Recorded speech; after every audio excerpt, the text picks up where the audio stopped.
میں کس سے بات کر سکتی ہوں سوائے نواز شریف صاحب کے. سب سے پہلے مجھے انہی کی یاد آئی جب میں نے یہ فیصلہ سنا. بسم اللہ الرحمن الرحیم. خاموشی خاموشی ہو دیں، خاموشی خاموش ہو جائیں. دیکھو ایسے میں بات نہیں کر سکتی. Please please.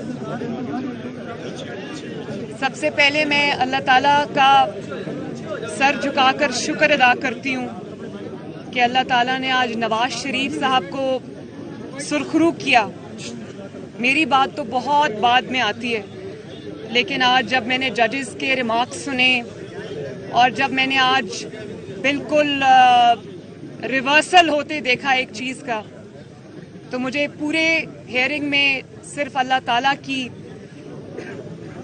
یاد آ رہی تھی. اور میں یہ سوچ رہی تھی کہ بھلے آزمائش آ جاتی ہے انسان پر، جھوٹ بولا، بہتان لگایا، 6 سال اسی میں گزر گئے. آزمائش تھی، لمبی تھی، لیکن اللہ تعالیٰ نے آج سرخرو کیا. اور جھوٹ کی شیلف لائف ہوتی ہے، کچھ سال بھی ہو سکتی ہے، لیکن جھوٹ کا اختتام اسی طرح ہوتا ہے جس طرح آج ہوا. تو سب سے پہلے تو میں عاجزی سے اللہ تعالیٰ کا شکر ادا کرتی ہوں، اپنے وکلاء کا، خصوصاً جو میرے پہلے وکیل تھے سلمان اکرم راجہ صاحب، اور اس کے بعد امجد پرویز صاحب. میں خصوصاً امجد پرویز صاحب کا اور ان کی پوری ٹیم کا تہہ دل سے شکریہ ادا کرتی ہوں کہ جس طرح سے انہوں نے میرا جتنی محنت سے، جتنی لگن سے انہوں نے میرا کیس لڑا، ایمانداری سے. میں ان کو صرف دعا دے سکتی ہوں، اللہ تعالیٰ اس کی جزا دے ان کو. بات کرا دیں اگر کرانا. 1 منٹ جی. شہباز صاحب.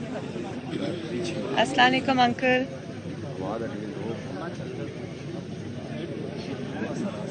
جی میں اس وقت پریس ٹاک کر رہی ہوں. جی بہت شکریہ آپ کا انکل. Thank you uncle. جی thank you very much uncle. آپ کو بھی مبارک ہو جی. تھینک یو جی. اللہ حافظ جی. Thank you. اور میں میاں صاحب کو ابھی یہ کہہ رہی تھی کہ بھلے آپ پہ آزمائش آئی، 6 سال 7 سال ہو گئے، آپ کو ایک جھوٹ کا سامنا کرنا پڑا. اللہ تعالیٰ نے اس آزمائش میں بھی آپ کو ثابت قدمی دی، اور آج اللہ تعالیٰ نے جب آپ کو سرخرو کر کے نکالا ہے تو پہلے سے زیادہ عزت دے کے نکالا ہے. میرا یہ نہیں خیال کہ پاکستان کی تاریخ میں کوئی بھی ایسا سیاسی لیڈر آیا ہے جس کا اتنا کڑا احتساب ہو، جس کے اوپر اتنی بڑی مشکلات کے پہاڑ ٹوٹے ہوں. کوئی سیاسی لیڈر اس قسم کے احتساب سے نہیں گزرا، اور کوئی سیاسی لیڈر اس طرح سے سرخرو نہیں ہوا جس طرح سے سرخرو آج نواز شریف صاحب کو اللہ تعالیٰ نے کیا. مجھے یہ بھی یاد ہے کہ جب پاناما کے لیے یہ پاناما کا شور اٹھا تو نواز شریف صاحب کو ان کا ظاہر ہے جب آپ نے کچھ نہیں کیا ہوتا تو آپ کا پہلا ریاکشن یہ ہوتا ہے کہ آپ یہ کہتے ہیں کہ میں اس کو فیس کروں گا، میں اس کا جواب دوں گا. تو نواز شریف صاحب نے یہی کیا. ان کے جو رفقا ہیں، ان کے دوست ہیں، ان کے چاہنے والے، انہوں نے ان کو یہ کہا کہ یہ کوئی لیگل مقدمہ نہیں ہے، یہ کوئی قانون کی بات نہیں ہے، آپ کو یہ سزا کے لیے پورا ٹریپ سیٹ کیا جا رہا ہے. تو آپ اس مقدمے میں آپ اس مقدمے میں نہ پیش ہوں.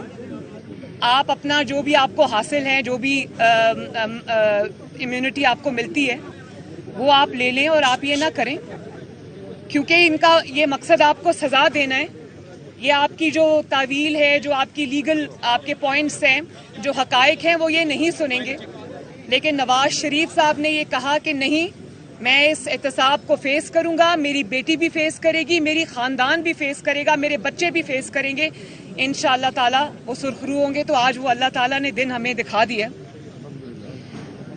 لیکن اب یہ بھی دیکھیں آپ کہ جس شخص نے یہ الزام لگایا نواز شریف صاحب کے اوپر، جس نے جھوٹ بولا، جس نے بہتان لگایا، جس نے پوری اپنی 25-30 سالہ سیاست نواز شریف کے اوپر بیس کر کے کی، آج میں اس شخص کا چہرہ دیکھنا چاہتی ہوں. آج کیا سوچتا ہوگا، آج اس کے پاس کہنے کو کیا ہے. اس کیس کے متعلق جو اس کے حقائق ہیں، میری زبان پہ تالا لگا رہا، کیونکہ کیس عدالتوں میں تھا, ججز کے سامنے تھا, تو میں اس پر زیادہ گفتگو نہیں کی میں نے. لیکن اب کیونکہ اللہ تعالیٰ نے سرخرو کیا, آج فیصلہ آیا, اب میں اس کے اوپر ڈیٹیلڈ ایک پریس کانفرنس جو ہے وہ میں ضرور کروں گی 1-2 دنوں میں. لیکن دیکھیں, میں آج اس سے ضرور یہ پوچھنا چاہوں گی کہ اللہ تعالیٰ نے تمہیں ناکام بھی کیا, تمہیں جھوٹا بھی ثابت کیا, تمہیں سازشی بھی ثابت کیا, اب تم کیا کرو گے؟ تم جتنی چاہے جھوٹی تعویلیں لے کر آؤ, لیکن حقیقت یہ ہے کہ تم ناکام ہوئے ہو اور نواز شریف کو اللہ تعالیٰ نے سرخرو کیا.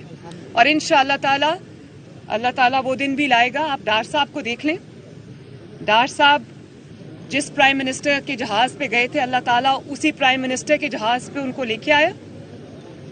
جنہوں نے ان پر الزام لگایا انہی کے صدر نے ان سے اوتھ لیا, اور آج وہ پوری آب و تاب کے ساتھ وزیر خزانہ, اللہ تعالیٰ نے ان کو ایک بار پھر پاکستان کی خدمت کا موقع دیا. تو اسی طرح انشاءاللہ بہت جلد اب نواز شریف صاحب بھی واپس آئیں گے. تو اس کے اوپر جو عمران خان کو یہی کہنا چاہوں گی کہ تم ایک بے بس شخص ہو. آج تمہیں جواب دینا پڑے گا کہ تم نے یہ بہتان کیوں باندھے, تم نے جھوٹ کیوں بولا, تم نے جھوٹ کے اوپر اپنی سیاست کیوں کی, اور آج تم جواب دو نہ دو, تاریخ تم سے یہ جواب انشاءاللہ لے کر رہے گی. اب آپ آ جائیں وہ جو کل لیکس سامنے آئی ہیں. مریم, پہلے مقدمے کے حوالے سے ایک سوال لے لیں کہ یہ مقدمہ پاناما والا, یہ عمران خان نے آپ کے خلاف اس کے سمجھتی کہ اس میں صرف عمران خان قصوروار نہیں ہے,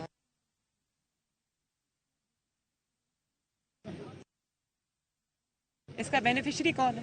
تو سازشی کون؟ نواز شریف صاحب کو ہٹا کر جو آج سازشی ہے نا, وہ بھی کہیں دور بیٹھا ہوا ہے. ایک سیکنڈ, اس کا بینیفیشری جو ہے اس کو سب پتا تھا کہ وہ اس کی پلاننگ کے ساتھ یہ ہوا, اس کی پلاننگ کے ساتھ نواز شریف کو ہٹایا گیا. اس میں تو اتنی پسلی نہیں تھی کہ وہ اقتدار میں اپنے اون پہ آ سکتا. وہ بیساکھیوں پہ آیا, اس مقدمے کے تھرو آیا, اور نواز شریف کو فاؤل پلے کے ذریعے میدان سے باہر کر کے آیا. کیونکہ نواز شریف اگر میدان میں رہتا تو عمران خان 3 زندگیاں اور ہوتی تو وہ کبھی بھی اس عہدے تک نہیں پہنچ سکتا تھا. تو اس کا بینیفیشری وہ ہے. اور جو اس کے دوسرے جو ان کے کوچز ہیں وہ اب اللہ تعالیٰ نے کیا تو ان کا کام بھی ختم ہے. تو میں یہ اب اپنی بات جو ہے, میں کیونکہ میں اس پہ کہہ چکی ہوں کہ میں اس پہ ڈیٹیلڈ جو پریسر ہے وہ کروں گی انشاءاللہ, اور حقائق کے ساتھ کروں گی, حقائق پورے قوم کے سامنے رکھوں گی. لیکن اب یہ جو لیکس ہیں ان کے اوپر آپ آ جائیں کہ دیکھیں, جھوٹا تو وہ ثابت ہوا. میرے لیے ویسے کوئی بہت شاکنگ نہیں تھی یہ جو لیک ہوئی ہے. میں یہ پہلے دن سے جانتی تھی کہ یہ جھوٹا, سازشی, مکار شخص ہے. میرے لیے تشویش کی بات بطور پاکستانی, کل میں نے اپنے ٹویٹ میں بھی یہ کہا تھا, وہ یہ ہے کہ ایک سازشی ذہن کا انسان جو فورن فنڈڈ ہے, جو پاکستان کی دشمن طاقتوں سے ڈالرز لے کر جو اس پہ ثابت کیا ای سی پی نے, ڈالرز لے کر پاکستان میں تباہی, انتشار اور فتنہ پھیلاتا رہا. ایک غیر ذمہ دار شخص جس کو یہ بھی پتہ نہیں ہے کہ ملک کی سلامتی سے کھیلنا کتنا سنگین جرم ہے, وہ 4 سال اس ملک کے سیاہ و سفید کا مالک رہا. اور جب اس کو ووٹ آف نو کانفیڈنس اس کے خلاف آ رہا تھا, جب اس کو ووٹ آف نو کانفیڈنس کے اندر اس کو پتہ چل گیا کہ یہ کامیاب ہونے والا ہے, جب اس نے جو منتیں اور وہ جو اس نے کی تھی لوگوں کی وہ کامیاب نہیں ہوئی, اس کو پتہ چل گیا کہ میرے اپنے اراکین میرے خلاف ہو گئے ہیں, ووٹ آف نو کانفیڈنس جو ہے وہ کامیاب ہونے جا رہا ہے.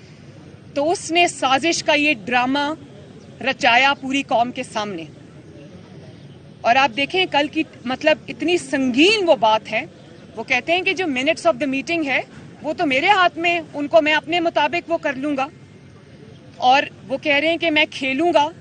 اس پہ ہم نے امریکہ کا نام نہیں لینا, ہم نے صرف اس پہ کھیلنا ہے, عوام کی تقدیر سے کھیلنا ہے. یہ عوام 22 کروڑ عوام جیتی جاگتی عوام کا ملک ہے. ہم نے صرف عوام کے جذبات سے کھیلنا ہے. ہم نے صرف کھیلنا ہے. اور وہ کہتے ہیں کہ منٹس آف دا میٹنگ میں اپنے مطابق کر لوں گا. یعنی کہ آپ ایک اتنے امپورٹنٹ نیچر کے ڈاکیومنٹس میں فوجری کمٹ کر رہے ہیں, آپ ٹیمپرنگ کر رہے ہیں, اور آپ کھیل رہے ہیں, اس کو کھیل کہہ رہے ہیں. کھیل کھیل میں وہ ملک سے کھیل گیا اور لوگ تماشا دیکھتے رہے. آپ یہ دیکھیں کہ وہ ابھی تک قذافی اسٹیڈیم سے باہر ہی نہیں نکلا. اس نے اس ملک کو یا اوول اسٹیڈیم سمجھا ہوا ہے کیونکہ یہ وہاں سے آئے, یا قذافی اسٹیڈیم سمجھا ہوا ہے. وہاں پر بھی ٹیمپرنگ کرتا تھا, یہاں پر بھی وہ اس کو کہہ رہے کہ ٹیمپرنگ کرو منٹس آف دا میٹنگ کے ساتھ. کیا جو قومی سلامتی ہے وہ کھیل ہے؟ کیا جو نیشنل سیکیورٹی ہے وہ کھیل ہے؟ کیا پاکستان کے جو مفادات ہیں وہ کھیل ہیں؟ کیا جو خارجہ امور ہیں, فارن پالیسی ہے پاکستان کی, وہ کھیل ہے؟ اور آپ یہ دیکھیں کہ وہ اپنی پوری جو اس کو اقتدار چھوڑ کے اس کو لگ رہا تھا کہ میں جا رہا ہوں, اس نے جال سازی کی, مکاری کی, سازش کا پورا ڈرامہ کریٹ کیا, اور کہتا ہے امریکہ کا نام نہیں لینا. لوگوں کو کہتا ہے غلامی سے, زنجیروں سے آزاد ہو جاؤ, آزادی کے بھاشن دیتا ہے, اور نام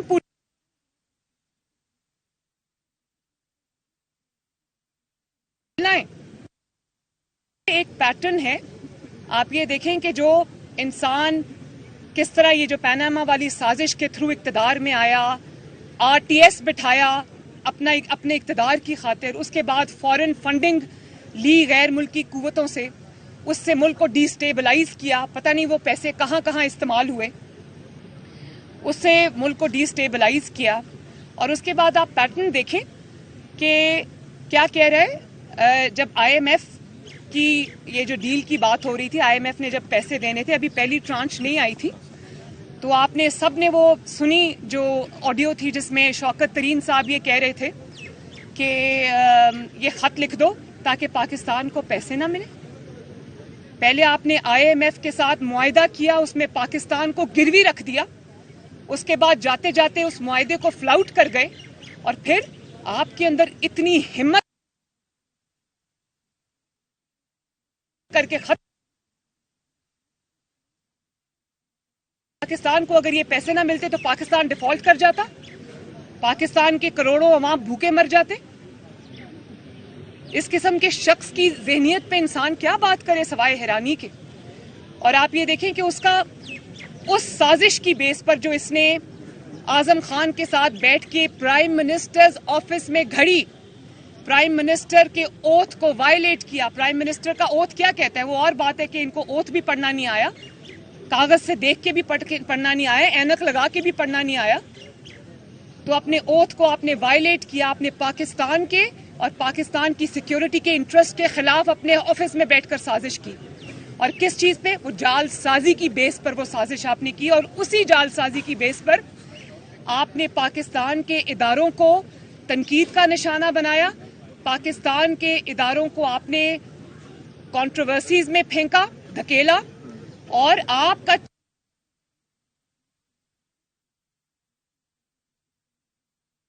پڑتا ہے وہ فوج کے اندر جو ہے وہ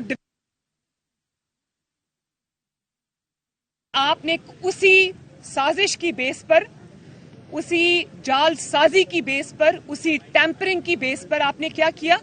آپ نے افواج پاکستان پر حملے کیے, آپ نے شہداء پر حملے کیے, آپ نے ای سی پی کو کنٹروورشل بنا دیا, آپ نے سیاسی اداروں پہ حملے کیے, آپ نے سیاسی جماعتوں کے اوپر حملے کیے, آپ نے پاکستان کی سالمیت پہ حملے کیے. اور کس چیز کی بیس پر؟ شیطانی دماغ کے اختراع کی بیس کے اوپر. اور پھر دیکھیں فرق, دیکھیں آپ ذرا کہ آپ مطلب بیوی بھی یہی کہہ رہی ہے, وہ پیرنی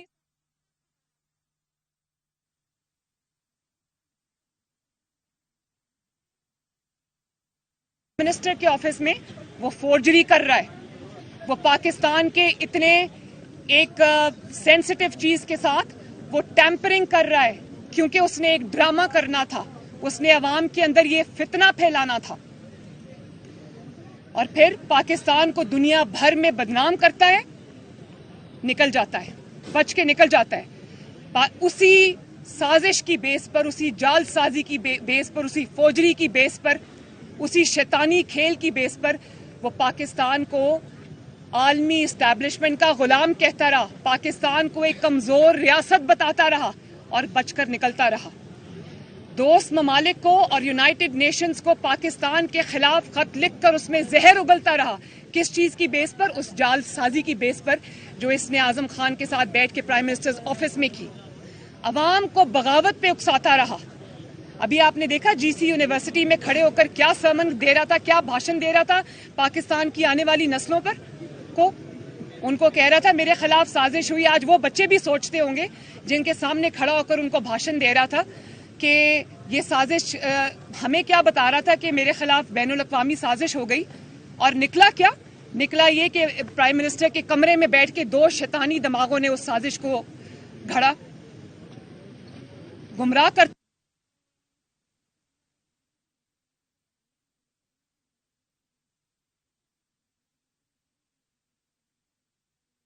کہتا رہا جانور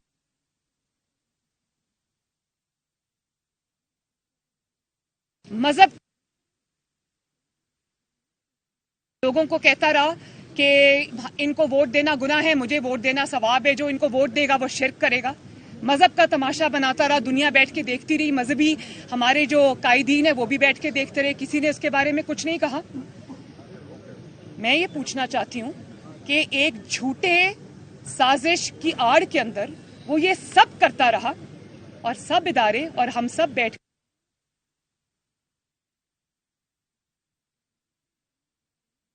ملی کر کے بچ کے نکل جاتا ہے. مریم تیری جرت کو, مریم تیری جرت کو. میں حکومت نے ایک جے آئی ٹی بنائی ہے. میں سمجھتی ہوں کہ جس طرح پاناما میں جے آئی ٹی نے روز کی بنیاد پر کام کیا تھا, اسی طرح high power J I T بنائی جائے. یہ سنگین مسئلہ ہے. ان کو ذرا پلیز چپ کرائیں, بات کرنے دیں جی پلیز. یہ اس سے زیادہ سنگین نوعیت کا جرم کبھی کسی پرائم منسٹر آف پاکستان نے, میں کہتی ہوں کرنا تو دور کی بات ہے, کوئی سوچ بھی نہیں سکتا. High power J I T بننی چاہیے جس کے اندر حکومت کے وزراء ہوں, جس کے اندر آئی ایس آئی کے ممبرز ہوں, جس کے اندر آئی بی کے ممبرز ہوں, جس کے اندر لا منسٹری کے ممبرز ہوں, اور جس کے اندر ایف آئی اے کے ممبرز ہوں. اور عمران خان, اعظم خان, شاہ محمود قریشی صاحب اور جو سفیر تھے اس وقت کے, کیا نام تھا ان کا, اسد مجید صاحب, ان سب کو بلا کے ان سے انویسٹیگیشن کی جائے کہ قوم کے ساتھ عمران خان نے اتنا گھنونا کھیل کس طرح کھیلا. اور اگر ہم یہ سب نہیں کر سکتے تو پھر ہمیں سب کو نا آنکھیں بند کر کے گھر جا کے کمبل لے کے سو جانا چاہیے.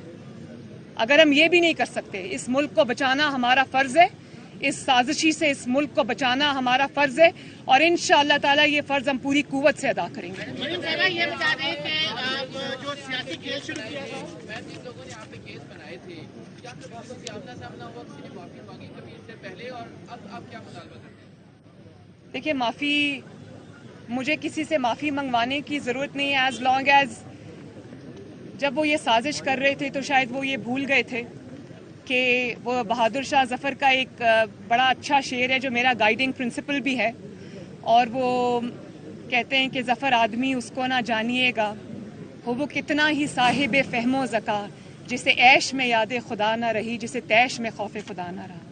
جب آپ کے پاس طاقت ہوتی ہے تو کچھ لوگوں کو جن کی ناکامی اللہ تعالیٰ کو منظور ہوتی ہے تو ان کی آنکھوں پہ پٹی بن جاتی ہے, اور وہ یہ سمجھتے ہیں کہ یہ جو طاقت ہے یہ ہمیشہ لاسٹ کرے گی. اسی طاقت کے نشے میں جب وہ یہ کام کرتے ہیں تو وہ یہ بھول جاتے ہیں کہ اللہ تعالیٰ کی ذات سب کچھ دیکھ رہی ہے, اور یہ شارٹ لیوڈ ہوتا ہے.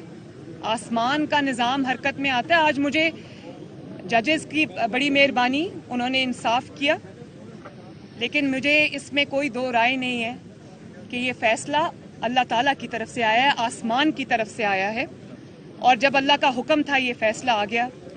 مجھے آج وہ نواز شریف صاحب نے جو انگلی اٹھا کے کہا تھا کہ میں اپنا معاملہ اللہ تعالیٰ پہ چھوڑتا ہوں, تو آج مجھے لگتا ہے کہ اللہ تعالیٰ نے ان کے ان الفاظ پہ ان کو سرخرو کیا. تو معافی کوئی مانگے نہ مانگے یہ جو آج حقائق قوم کے سامنے آ گئے ہیں، اس سے بڑی اور کیا دلیل ہو سکتی ہے؟ مریم صاحب یہ بتائیں، جو سیاسی کھیل جس سیکٹر کے ذریعے عمران خان نے شروع کیا اسی اب سازش میں تو خود پھنس گئے، لیکن اب وہ اسلام آباد اظہار کرنے کی تیاریاں کر رہے ہیں، اس کاٹنے کو کون روکے گا اور کیا اسٹریٹجی ہے؟ میں تو سمجھتی ہوں کہ جس قسم کی چیزیں ان کے سامنے، ان کے خلاف سامنے آ چکی ہیں، جس قسم کے شواہد آ چکے ہیں، ان کو گرفتار کر کے بند کرنا چاہیے۔ ان کو بالکل اجازت نہیں ہونی چاہیے قومی سلامتی سے کھیلنے کی، پاکستان کے استحکام سے کھیلنے کی، پاکستان کی معیشت سے کھیلنے کی، کیونکہ 4 سال یہ بہت کر چکے، وہ اب بھی کر رہے ہیں۔ تو وہ کسی کا لاڈلا اگر ہوگا تو ہوتا رہے، ہمارا لاڈلا وہ بالکل بھی نہیں ہے، اور انشاءاللہ تعالیٰ اب اس کو قانون کا سامنا کرنا پڑے گا۔ مریم صاحبہ یہ بتائیے گا کہ آڈیو کی ابھی آپ نے بات کی تو آپ کی بھی آڈیو آئی ہیں جس میں پیٹرول کے حوالے سے آپ چچا کو کہہ رہی ہیں کہ میں یہاں پہ ایسا کروں گی، اور آپ پیٹرول کی بھی بات کر رہی ہیں، سی ایف کارڈ کے حوالے سے بھی بات کر رہی ہیں، پھر آپ نے بڑا اچھا کیا، بہت اچھا کیا۔ مشرف کے حوالے سے بھی کہہ رہی ہیں، تو یہ بتائیں کہ اس پہ آپ کیا کہنا چاہیں گے، کیونکہ عوام تو یہ کہتی ہے آپ کے دل میں عوام کا درد ہے، لیکن یہاں ایک منٹ، اب بات ختم ہو گئی نا، میں نے سوال سن لیا، اب مجھے بڑا اچھا کیا یاد کرا دیا، اتنا امپورٹنٹ پوائنٹ میرے دماغ سے نکل جاتا۔ میں آج کیونکہ پرائم منسٹر نے خود ہی اس دن قوم کے سامنے کہہ دیا یہ بات، انہوں نے کلیریفائی کر دیا۔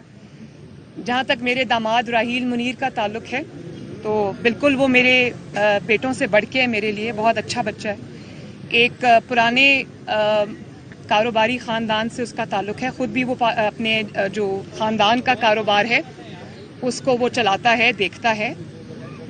تو کل مجھے کسی نے عمران خان کی سٹیٹمنٹ بھیجی کہ مریم کو شرم آنی چاہیے کہ وہ انڈیا سے داماد کے لیے مشینری منگوا رہی تھی۔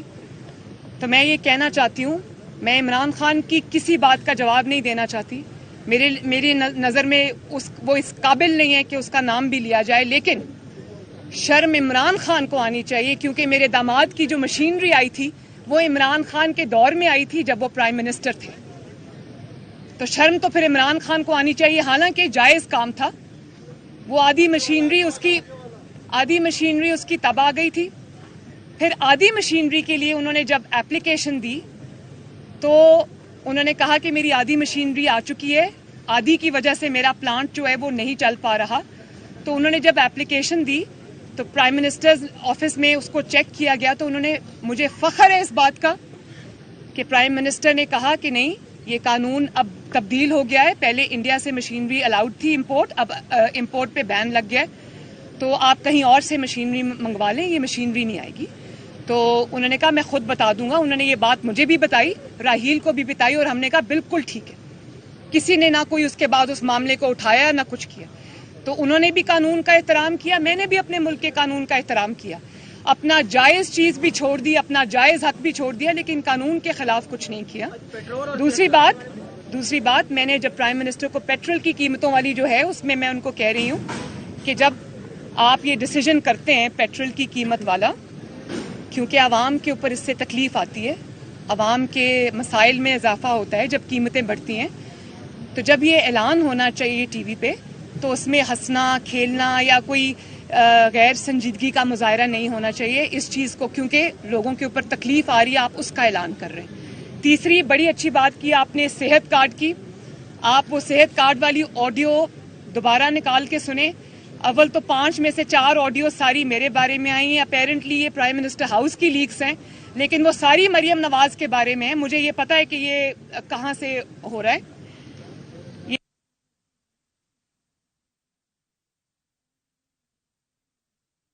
نے وہ 2 لائنز نکال لی، وہ بھی جھوٹ، آپ وہ آج سنیں۔ میں پرائم منسٹر کو کہہ رہی ہوں، پوری میں نے تمہید باندھی، میں نے کہا یہ جو ہیلتھ پروگرام ہے وہ نواز شریف صاحب نے لانچ کیا تھا، میں نے اس پر محنت کی تھی دن رات، ہم نے جگہ جگہ جا کے، as prime minister Nawaz Sharif صاحب نے مجھے ساتھ لے کے جا کے انہوں نے یہ ہیلتھ پروگرام لانچ کیا تھا، اس کو پیچھے سے میں دیکھتی تھی، کیونکہ عوام کی فلاح و بہبود کا وہ ایک تھا، اس میں غریب لوگوں کے اتنے بڑے بڑے آپریشن سرجریز جو ہیں وہ مفت ہوتے تھے۔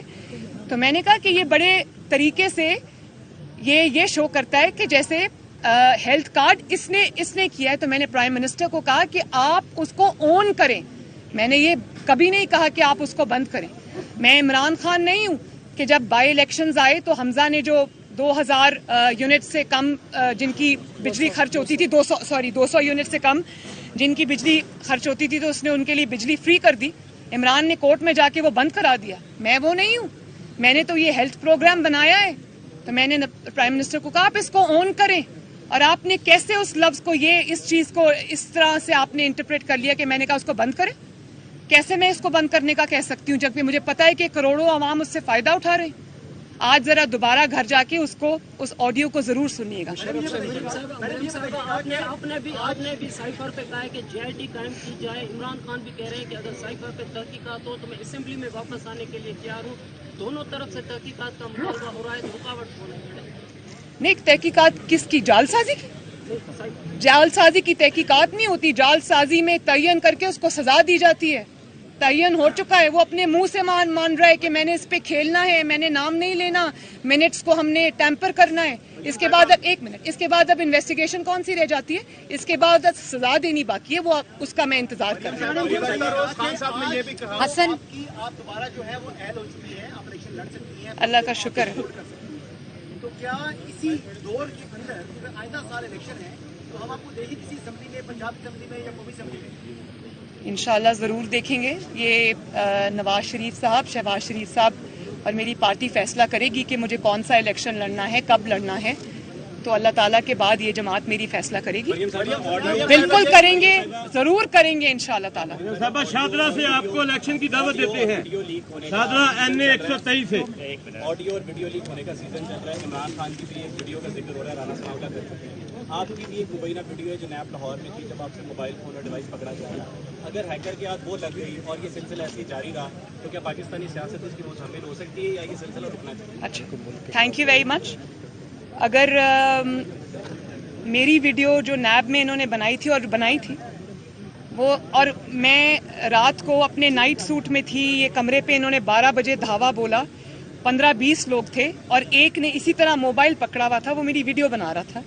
تو اگر تو وہ یہ موبائل ویڈیو ریلیز کرتے ہیں تو اس سے زیادہ ان کے لیے شرم کی اور ناموشی کی کوئی بات نہیں ہے کہ ایک آپ خاتون جو کہ آپ کے پاس قیدی ہے, قیدیوں کے بھی حقوق ہوتے ہیں, بھلے وہ معصوم ہو, انہوں نے کوئی جرم نہ کیا ہو, پولیٹیکل قیدی, اس کے بھی کچھ حقوق ہوتے ہیں. آپ نے اس کی اجازت کے بغیر آپ نے اس کے کمرے پہ رات کو دھاوا بولا, آپ نے ایک خاتون کی ویڈیو بنائی اور اس کے بعد آپ وہ کہتے ہیں کہ ہم ریلیز کریں گے. کریں ریلیز, ذرا دنیا بھی دیکھے کہ آپ نے قید میں, جو مریم نواز نے اپنے منہ سے آج تک نہیں کہا, کیونکہ میں وکٹم کارڈ پلے نہیں کرتی, میں عورت کارڈ پلے نہیں کرتی. اچھا ہے ویڈیو ریلیز کریں تاکہ پوری پاکستان کو اور پوری دنیا کو یہ پتہ چلے کہ مریم نواز کے ساتھ جیل میں انہوں نے کیا کیا. دوسری بات جب وہ ویڈیو بن رہی تھی وہ نیب کا اپنا دیا ہوا تھا. نیب نے خود آپ کو دیا؟ جی, نیب کے اپنے لوگوں نے مجھے گھر پہ بچوں سے بات کرنے کے لیے وہ لا کے دیتے تھے, بات کراتے تھے اور لے جاتے تھے, لیکن ان میں وہ 1-2 شخص شامل تھے, پورے لوگ نہیں تھے. تو تبھی تو وہ اس پہ چپ کر گئے, ورنہ اگر میرے سے نکلا ہوتا تو انہوں نے کہنا تھا کہ وہ یہ ہو گیا, وہ ہو گیا. دوسرا بھی ایک سوال آپ نے کیا, کون سا؟ یہ کنڈیم کرنا چاہیے آڈیو ویڈیو لیک ہو رہی ہے, پاکستانی سیاست اس کی مکمل ہو سکتی ہے, یہ سلسلہ رکنا چاہیے؟ دیکھیں, ایک تو سب سے پہلی بات یہ کہ جو آپ نے 2 آڈیوز کو اور ویڈیوز کو کمپیئر کیا نا, مسلم لیگ نون کی کیا آڈیوز سامنے آ رہی ہیں, وزیر اعظم کی کیا آڈیوز, میری کیا آڈیوز سامنے آ رہی ہیں. آپ ہماری بھلے خفیہ آڈیو ریلیز کریں یا میڈیا کے سامنے کی بات کریں یا ہماری آپس کی خاندانی گفتگو لیں یا پرائیویٹ جو کانورسیشنز ہے وہ لیں. مسلم لیگ نون کی جو بھی آڈیو باہر آئے گی اس میں یہ ہوگا کہ یہ ملک کے ہمدرد ہیں, یہ قانون کا احترام کرتے ہیں, ملک کے لیے سوچتے ہیں. اور آپ دوسری سائڈ پہ دیکھیں, ان کی جو آڈیوز عمران خان سمیت اس کی پوری جماعت کی جو آڈیوز, جو ویڈیوز سامنے آ رہی ہیں وہ اتنی خطرناک ہے کہ میں تو یہ سوچ رہی ہوں کہ ملک دشمن جس کو اب جو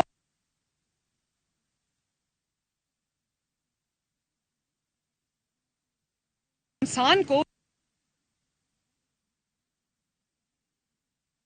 آڈیو عزت افزائی کی بات ہے. میڈم, ہائی کورٹ کا جو آج کا فیصلہ ہے, کیا اس کے خلاف آپ کی حکومت سپریم کورٹ میں اپیل کرے گی؟ کس چیز کی اپیل؟ اپیل تو نیب کو کرنی چاہیے کہ ہمارا مقدمہ پٹ گیا, میں کیا اپیل کروں بھائی. اور دوسری نہیں ایک منٹ, اور دوسری بات یہ اور دوسری بات یہ کہ میں 6-7 سال ہو گئے ہیں مجھے عدالتوں میں